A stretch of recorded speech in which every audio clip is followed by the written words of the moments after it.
OB Joyful Church.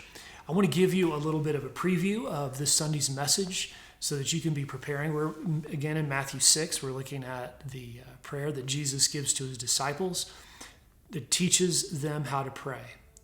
And so we are studying that because we want to not only know how to pray and be encouraged to pray, but we want to see the intricacies and the beauty of each little piece of what Jesus says so that we understand more about the God we're speaking to and our relationship with him that's revealed and how that's revealed in that prayer. So this particular Sunday is a really important one, I think. And it's this where Jesus says, "Your kingdom come." So all my life, whenever I've said this prayer, I've said, "God, your kingdom come." And I wonder if I've really known what I was asking for. I've repeated it, I've said it by memory, but do I really know what I'm asking for?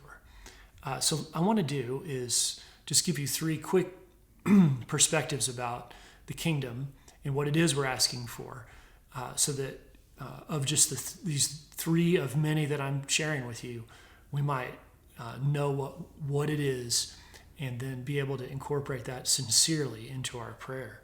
So one, from 1 Corinthians, we see that it is very special, it's eternal, and it's spiritual in its nature.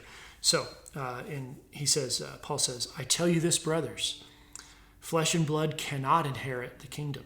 It's a spiritual thing.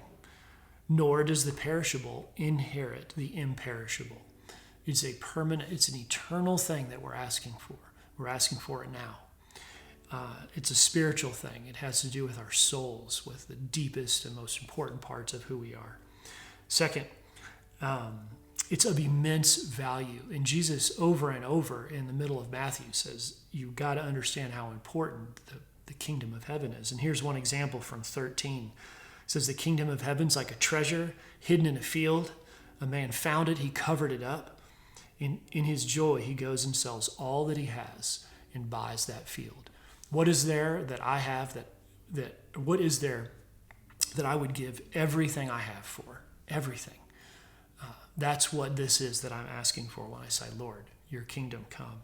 And then finally, it is the fullness of the gift of Christ. It's the fullness of redemption. It's the result of his death and resurrection. It's what he came to do, what he came to bring. It's the reflection of all that. It's the fullness of all of that. And you see it in Colossians 1, where Paul tells us that he delivered us from the domain of darkness. He transferred us to the kingdom of his beloved Son. And it's in him whom we have redemption and forgiveness of sins. This kingdom is the place where we have redemption and forgiveness of sins. This is huge. What we're asking for is huge. So I want to ask you to do this. Spend some time really trying to pray that God's kingdom would come and mean it sincerely and see what that feels like. I tried it and it was kind of intense for me. So give that a try and really consider what it is that you're asking for. All right, take care. See you Sunday.